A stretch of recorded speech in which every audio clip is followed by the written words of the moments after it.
背后整个宇宙都在窃窃私语，纷纷为我加油，我要赢。沉住气，清醒，这一场剧中入侵，身边每个眼神都是默默赞许，短短一句加油。第6块金牌，中国队赢得男子团体速度比赛，拿下了第6块金牌，恭喜中国队！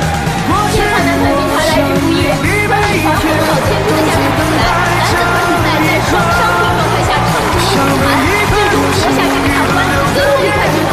也是中国台球队在本艰亚时代的最后一块金牌。看着你的目光，心甘情愿被点亮。未来的我，生命里每一天都会延续这